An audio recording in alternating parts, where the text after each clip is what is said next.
तुम ठीक तो हो पुत्र? पिताश्री,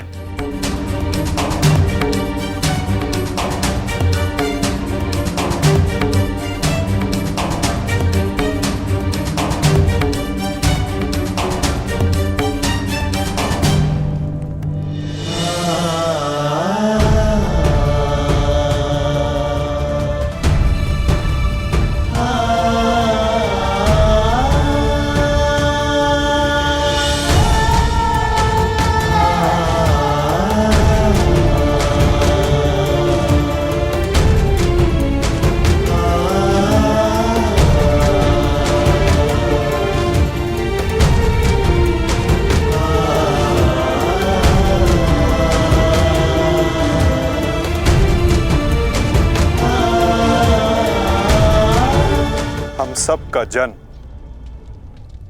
किसी उद्देश्य के लिए होता है। हम अपने जीवन का मंतव्य पूर्ण करके अपने गंतव्य पर चले जाते हैं। और यदि एक वीर अपने जीवन का उद्देश्य पूर्ण करते समय वीर गति को प्राप्त हो जाए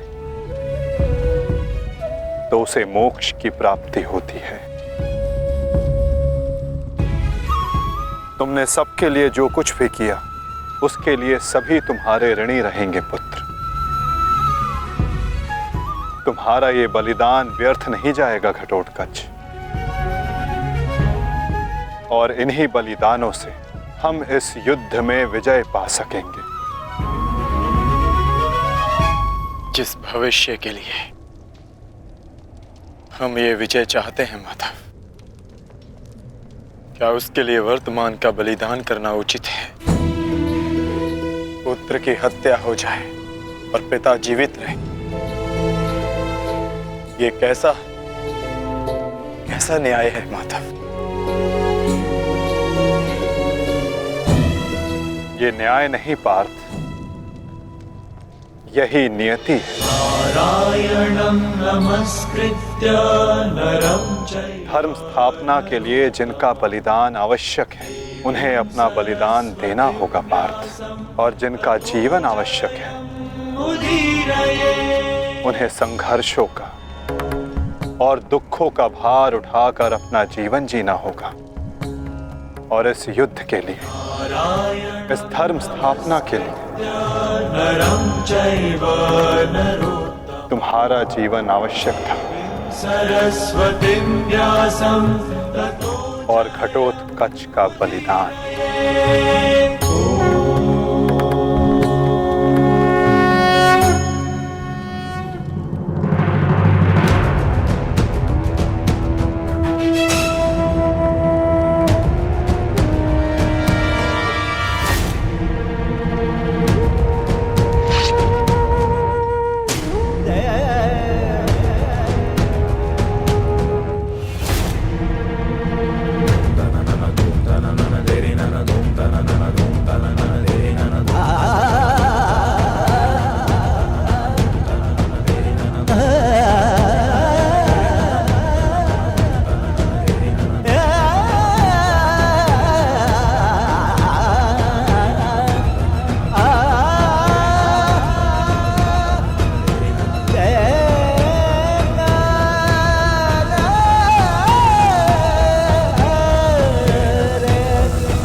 बहुत हो गया प्रतिक्रमण, अब प्रतिकार होगा। प्रतिकार होगा विकोदर, और वो भी उचित स्थान पर। और अब हमारा लक्ष्य होगा कौरव सेनापति द्रोण।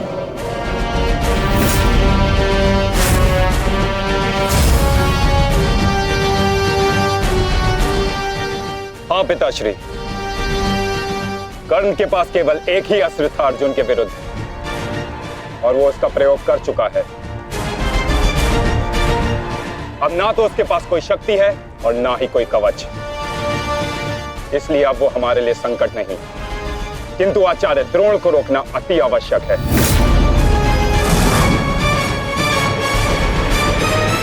उन्होंने आज भी हमारी सेना को बहुत भारी क्षति पहुंचाई है।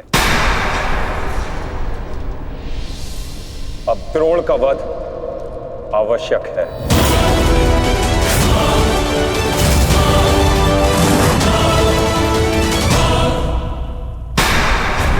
पिताश्री, पिताश्री,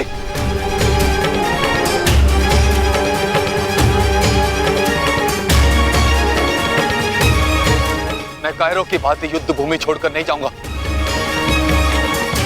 मैंने मित्र दुर्योधन को वचन दिया और मैं अपना वचन नहीं तोड़ सकता। एक बात का स्मरण रहे अश्वत्थामा, कि धर्म अधर्म की बात करना हमें शोभा नहीं देता।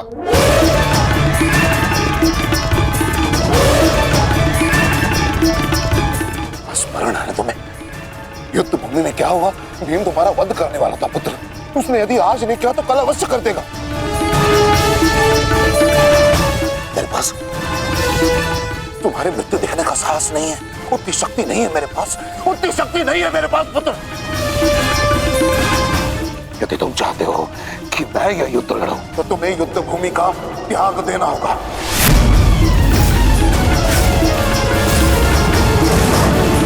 वचन दो मुझे कि तुम युद्ध भूमि का त्याग कर दोगे। वचन दो। आचार्य द्रोण, यदि ऐसा है तो आप यह युद्ध भूमि छोड़कर जा सकते हैं, परंतु मेरा ये मित्र कहीं नहीं जाएगा।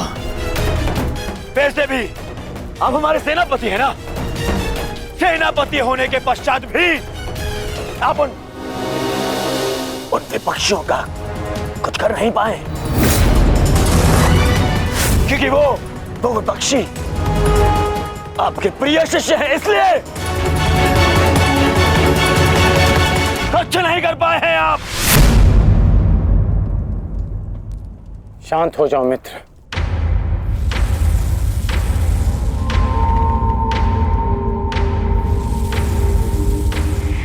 मित्र दुर्योधन सत्य कह रहे हैं। मेरे पिता ने पक्षपात किया है। उन्होंने अपने दिए वचन को पूर्ण नहीं किया और इसी कारण आज हमारे परिवार पर प्रश्न उठना आवश्यक है। किंतु एक पक्षपाती पिता का पुत्र होने से अच्छा है कि मैं एक योद्धा की तरह रणभूमि में जाऊं और अपने प्राण गंवा दूं। बस अश्वत्थामा, अपने पिता से इस भांति कटु वचन कहना एक महान योद्धा को शोभा नहीं देता। जो अपने पिता का सबके सामने अपमान कर सकता है, उससे किसी और के सम्मान की आशा नहीं की जा सकती।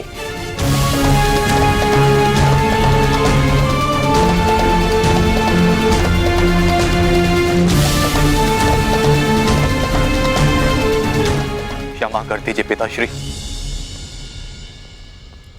परंतु मैं इस युद्ध भूमि को छोड़कर कहीं नहीं जाऊंगा।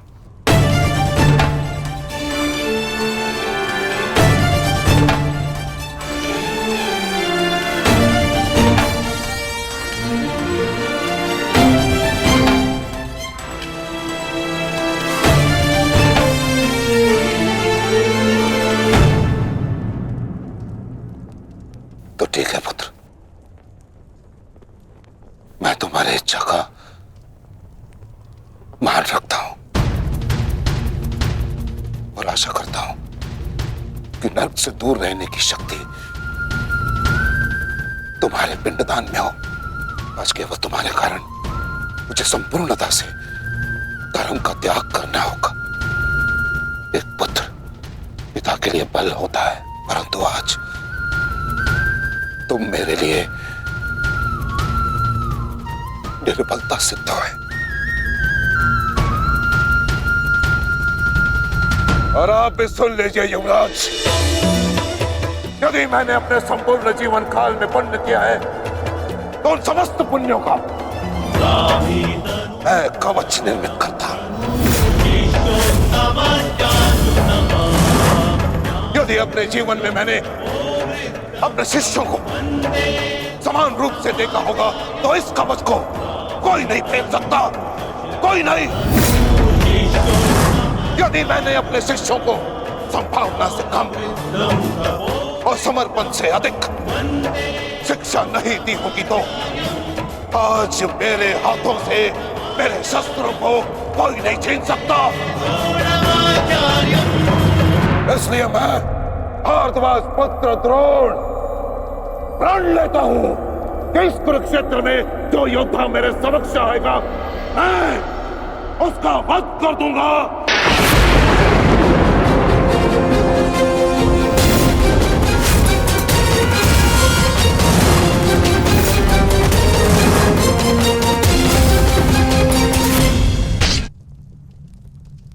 आचार्य द्रोण का वध करना सरल नहीं। परशुराम के दिए गए उनके पास ऐसे कई अस्त्र हैं जिनका हमें अनुमान तक भी नहीं। मेरे पुत्र का जन्म केवल द्रोण के वध के लिए हुआ है। मुझे पूर्ण विश्वास है कि मेरा पुत्र अपने जीवन के इस उद्देश्य में अवश्य सफल होगा।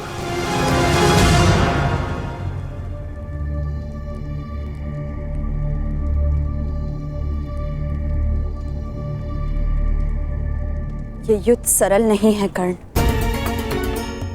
तुम्हें अपना ध्यान केवल युद्ध पर केंद्रित करना होगा। मेरी चिंता का कारण मोह है वृषाली। वो मोह जो बड़े से बड़े योद्धा को निर्बल कर देता है और किसी की निर्बलता शत्रु का सबसे बड़ा शस्त्र न बन जाए। बस इसी बात की चिंता है। तुम्हारी चिंता स्वाभाविक है पार्थ। आचार्य द्रोण का वध करना सरल नहीं है, दृष्टद्युम्न के लिए भी नहीं।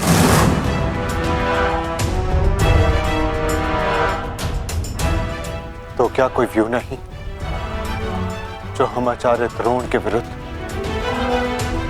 उपयोग कर सके?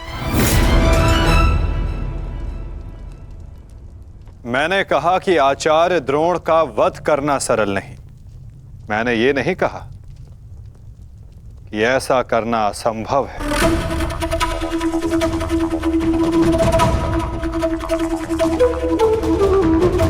एक व्यू है जिसे आचार्य द्रोण भी नहीं तोड़ सकते।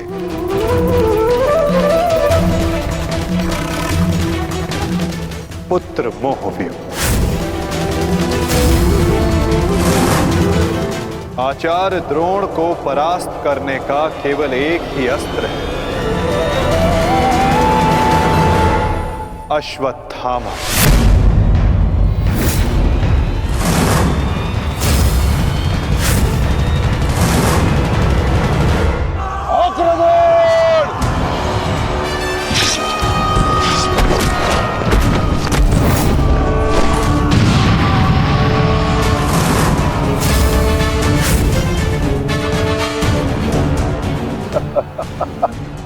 अच्छा है, तीसों भाई एक साथ मेरे समक्ष आ गए। अब नर्क तक की यात्रा के मार्ग में एकाकी अनुभव नहीं करोगे। सावधान भीम।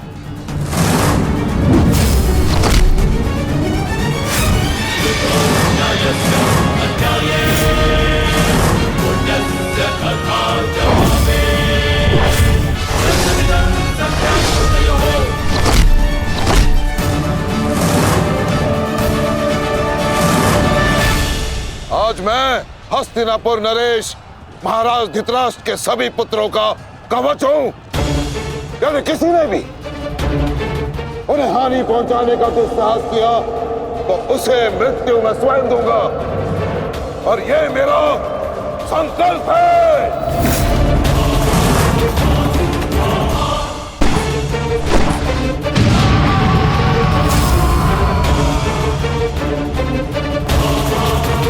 माधव, अश्वत्थामा को घेरने की योजना क्या है? हमारी योजना तो कब की प्रारंभ हो चुकी है पार्थ। क्या हुआ अश्वत्थामा? तुम्हारे पिताश्री कहाँ हैं? कहीं अपने काल को आता देख, कहीं छिप तो नहीं गए? धृष्टद्युम्न! ना आचार्य द्रोण किसी से भयभीत है और ना ही उनका पुत्र। आज अपने पिता के काल का काल मैं स्वयं बनूंगा।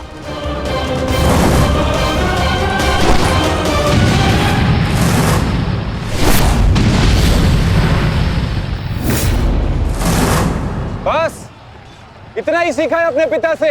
आओ अश्वत्थामा, आज मैं तुम्हें जीवन का पाठ पढ़ाता हूं। भाग कहां रहे हो कायर? साहस है तो द्वंद करो। सारथी, पीछा करो।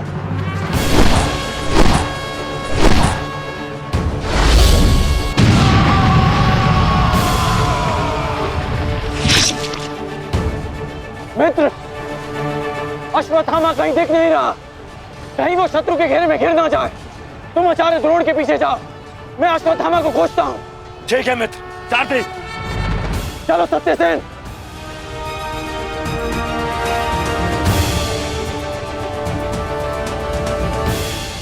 तुम मेरे पिताश्री के काल हो, मेरे नहीं।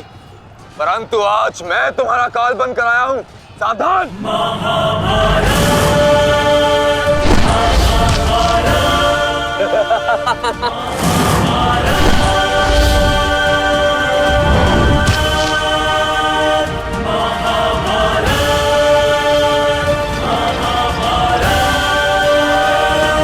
अच्छा हुआ कि पिता और पुत्र दोनों एक साथ मेरे सामने आ गए।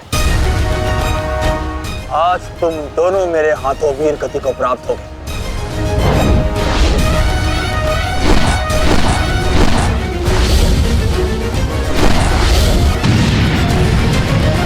गुरुदेव, आज तो आपने भीम से अश्वत्थामा को बचा लिया था, किंतु कब तक?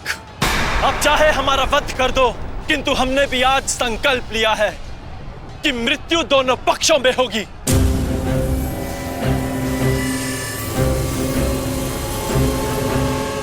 चलो सारथी, हमें वापस जाना है। शीघ्र करो। अश्वत्थामा कहाँ है? अश्वत्थामा कहीं दिखाई नहीं दे रहा आचार्य, परंतु कर्ण उसी की खोज में गया है। चलो सारथी।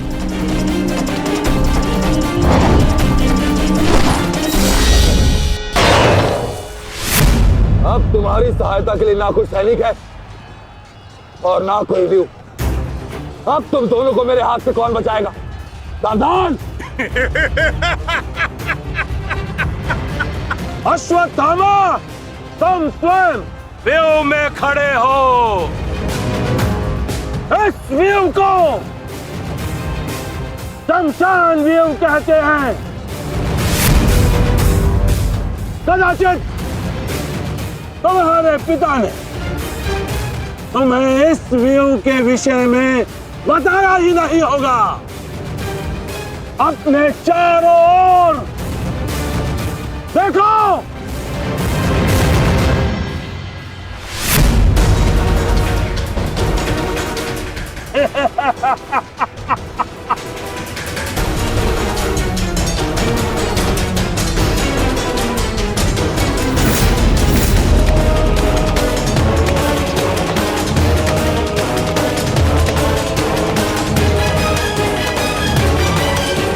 अश्वत्थामा, सावधान!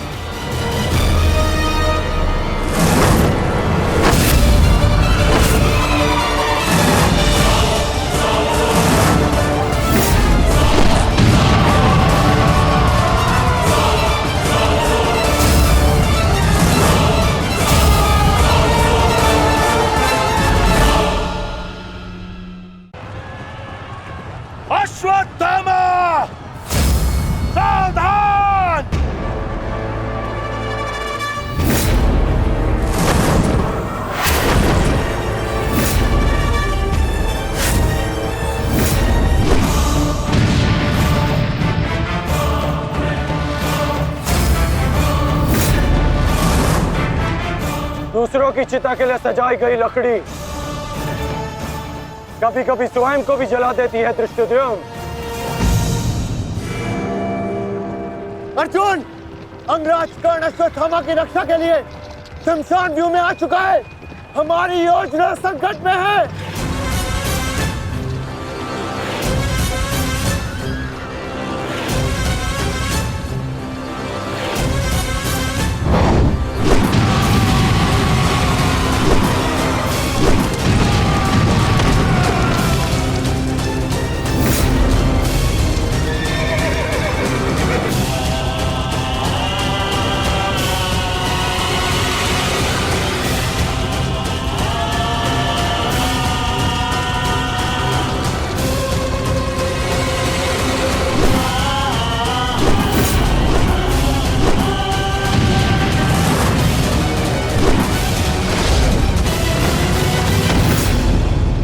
अश्वत्थामा!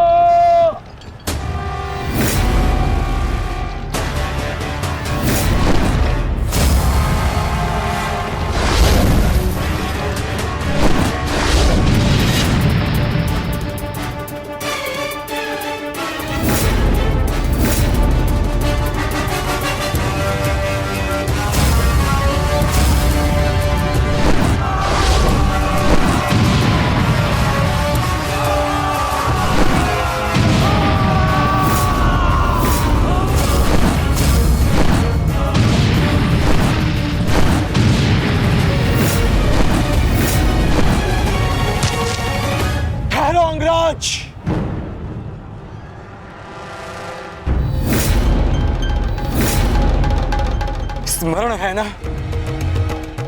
कि हमारा द्वंद्व का निर्णय आना अभी शेष है। मैं युद्ध का आह्वान देता हूं।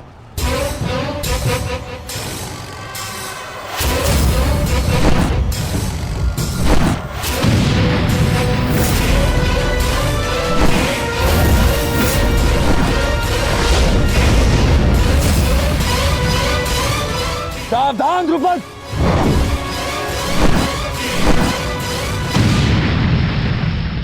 मेरा ही राज्य मुझसे ही छीनकर मुझे ही आधा राज्य भीख में दिया तुम्हारे पिता ने, और जिस आधे राज्य पर तुम शासन कर रहे हो वो मुझे स्वीकार नहीं है। इस अपमान का प्रतिशोध आज अवश्य लेकर रहूंगा। जो अपनी पुत्री का अपमान होने से न रोक सके वो अपने राज्य और अपने सम्मान की रक्षा क्या करेगा? तुम उस विषधर के समान हो जिसके विषदंत टूट चुके हैं। मेरी बात मानो और समर्पण कर दो, तुम्हारे प्राण बचे रहेंगे। प्राण तो अब तेरे नहीं बचेंगे।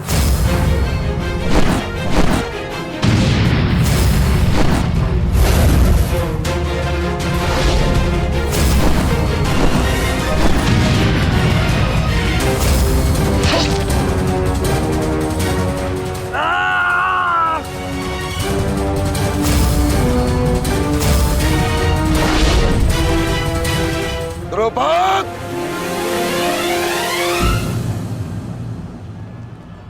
तुम्हारी शत्रुता केवल मेरे साथ है, उसका प्रतिकार तुम मेरे पुत्र से मत लो, अन्यथा अनर्थ हो जाएगा।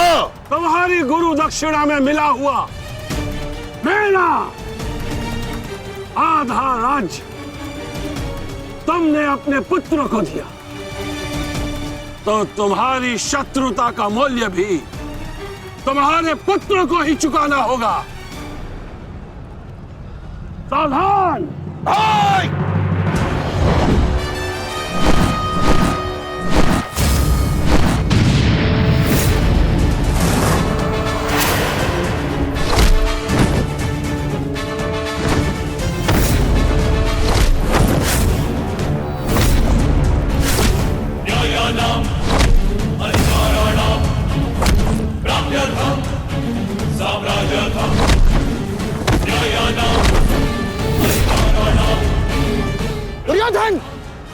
भीम ने तुम्हारे और 5 अनुजों का वध कर दिया है और अभी उसकी रक्त पिपासा बुझी नहीं है दुर्योधन। और उस दिशा में देखो, द्रोण द्रुपद नरेश के साथ द्वंद्व में व्यस्त है। अब केवल तुम ही उस भीम को रोक सकते हो दुर्योधन, शीघ्रता करो। तो क्या द्वंद्व बीच पे छोड़कर जाओगे दुर्योधन? उसके लिए उनका अनुज पर्याप्त है। आप जाइए, इनके द्वंद्व की कामना मैं पूर्ण करता हूं।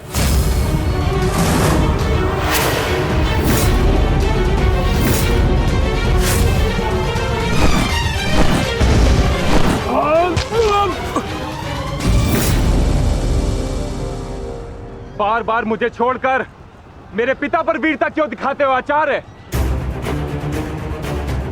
मुझसे द्वंद्व करो, मेरे जीवन का एक ही उद्देश्य है और वो है मेरे हाथों आपका वध। तब तक तुम्हें प्रतीक्षा करनी होगी धृष्टद्युम्न, क्योंकि जब तक द्रोण के हाथों में उसके शस्त्र हैं, स्वयं काल भी उसका वध नहीं कर सकता। और स्मरण रहे धृष्टद्युम्न, तुम्हारे साथ साथ तुम्हारे जीवन का ये उद्देश्य भी उपहास बन के रह जाएगा। शस्त्र त्यागने की क्या आवश्यकता है द्रोण? प्रेम, सम्मान, धर्म तो तुम पहले ही त्याग चुके हो। मेरे पिता तुल्य गुरु और अपने पिता महर्षि भरद्वाज पर तो तुम लांछन भी लगा चुके हो। तुम्हारी आत्मा तो कब की मर चुकी है द्रोण, कब की। अब केवल यह शरीर है, इसे त्यागने का समय आ गया है और वो समय अभी है। सावधान द्रुपद!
अश्वत्थामा!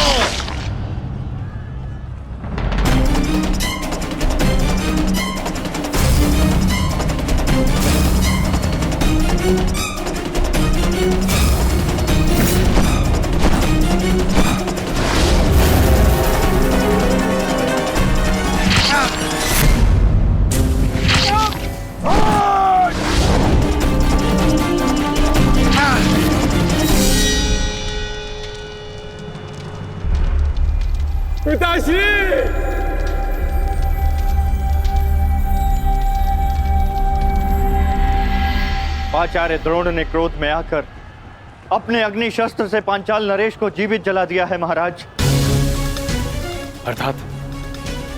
अर्थात आचार्य द्रोण ने अपना वचन पूर्ण किया, उन्होंने द्रुपद का वध कर ही दिया। तुम देखना संजय, तुम देखना संजय, एक दिन पांडवों का अंत भी निश्चित है। और दुर्योधन, दुर्योधन कहाँ है संजय?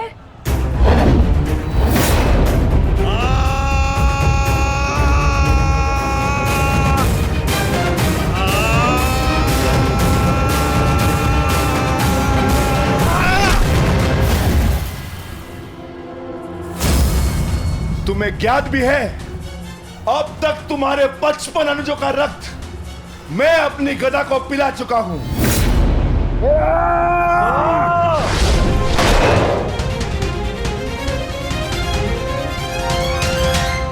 अश्वत्थामा, अश्वत्थामा, उठो उठो पुत्र, उठो।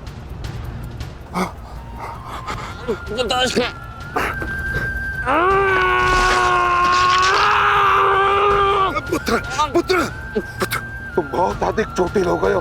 तुम एक काम करो, तुम शिविर में जाओ, जाओ। नहीं पिताश्री, मैं कोई बालक नहीं हूँ पिताश्री जो इस चोट से हार जाऊंगा। एक योद्धा रणभूमि छोड़कर नहीं जाता पिताजी। मेरी बात मानो, तुम्हें बहुत आवश्यक है वहां जाना। जाओ शिविर में जाओ, जाओ पुत्र, मेरी बात मान लो, जाओ जाओ पुत्र। अनर्थ कर दिया तुमने द्रोण। मुझे मेरे पिता की मुखाग्नि देने का अवसर भी नहीं दिया। अब तुम्हें आर्य भी मेरे हाथों से नहीं बचा सकते।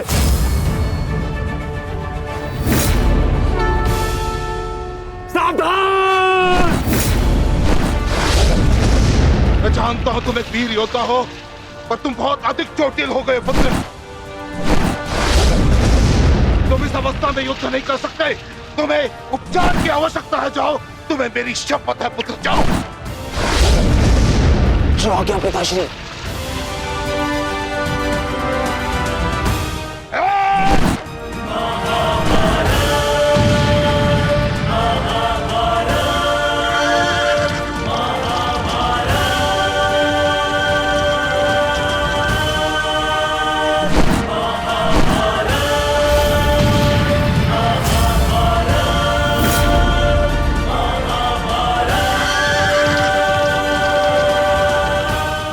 अश्वत्थामा जा रहा है पार्थ।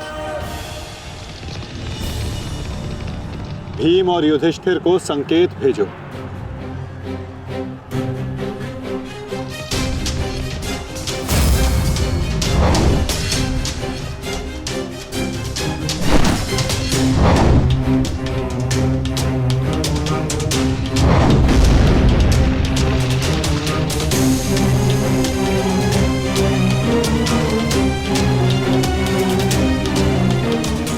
अर्जुन कोई संकेत दे रहा है।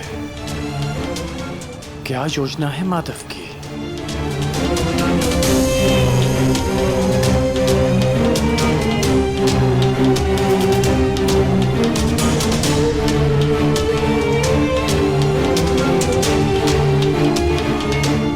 जाना तो नहीं चाहता, परंतु माधव का संकेत है।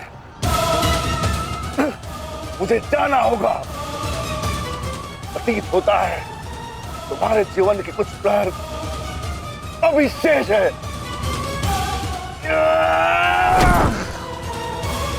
जाओ, जी लो।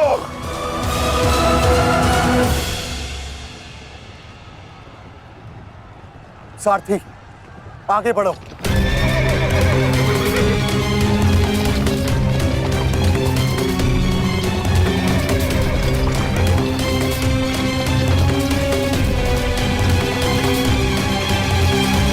नहीं द्रोण, तुम्हें जाने की अनुमति नहीं है।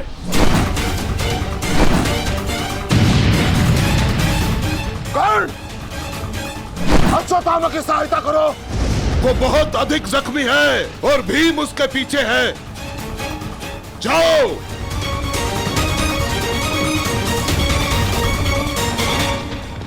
नहीं, मैं कर्ण को जाने नहीं दूंगा आचार्य।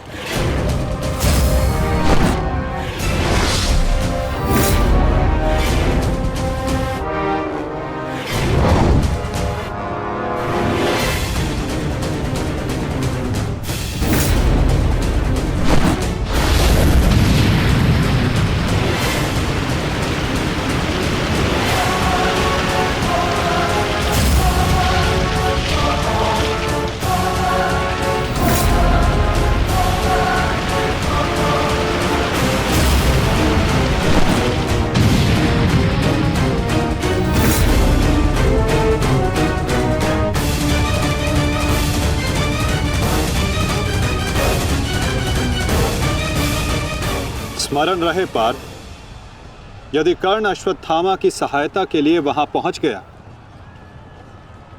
तो हमारी योजना विफल हो जाएगी।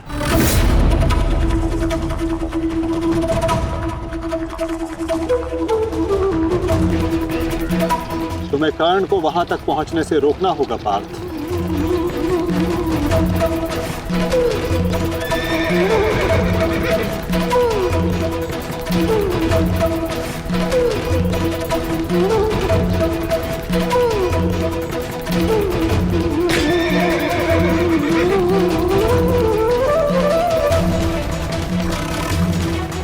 हमें केवल अश्वत्थामा के साथ बने रहना है। उसे किसी भी परिस्थिति में अकेला नहीं छोड़ना है। सत्यसेन, शीघ्रता करो।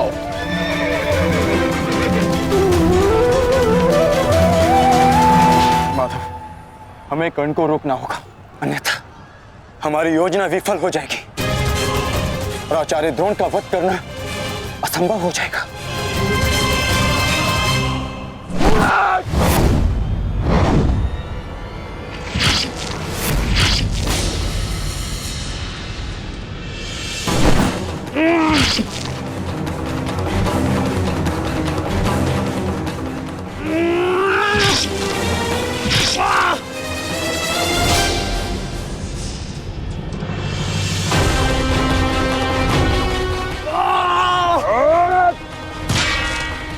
अभी भी समय है, लौटो।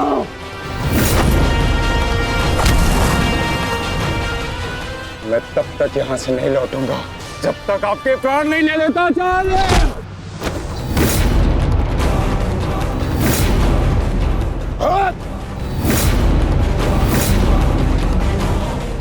कहा था मैंने कि मैं पिता और पुत्र का वध एक दिन में नहीं करना चाहता, परंतु तुमने मुझे विवश कर दिया।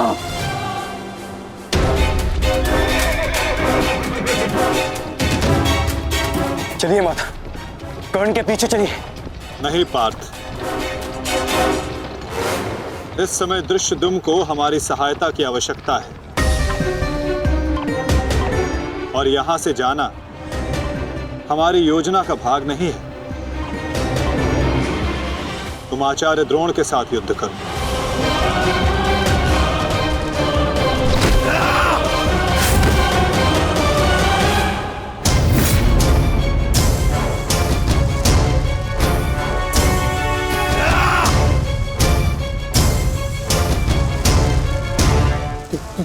दूर हटो, मैंने कहा दूर हटो। मैंने तब प्रणाम ठीक नहीं होगा। दूर हटो। देखा देश, अंत समय आने पर भी कुछ मूर्खों की अकड़ नहीं जाती। उनकी अकड़ उनके मृत्यु के साथ ही जाती है।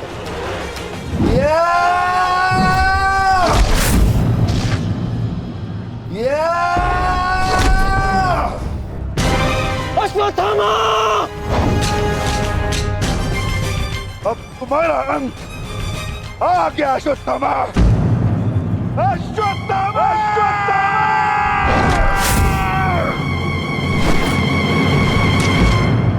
ये तो भीम का स्वर है। कोई ऐसा तो नहीं कि भीम अश्वत्थामा के साथ द्वंद्व कर रहा हो। मुझे शीघ्र अतिशीघ्र वहां पहुंचना होगा। भीम की गर्जना का आशय आप भी समझते हैं आचार्य कि ये द्वंद्व समाप्त हो गया है और इस द्वंद्व के समाप्त होने से प्रतीत होता है कि अश्वत्थामा का वध हो चुका है आचार्य।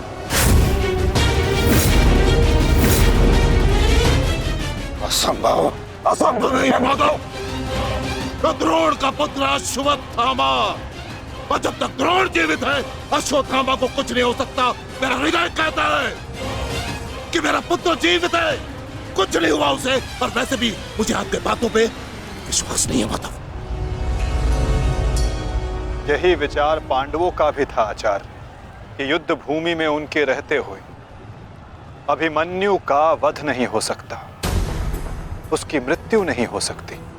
परंतु ऐसा नहीं हुआ आचार्य। जब काल के रूप में जयद्रथ आ सकता है तो काल के रूप में विकोदर भीम भी आ सकते हैं।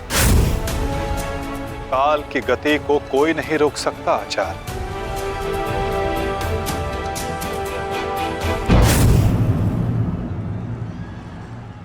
सावधान भीम!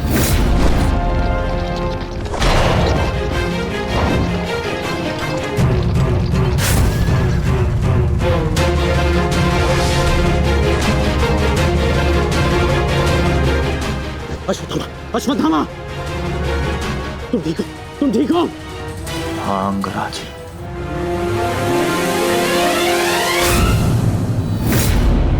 ये तो भीम पुत्र सुतसोम है।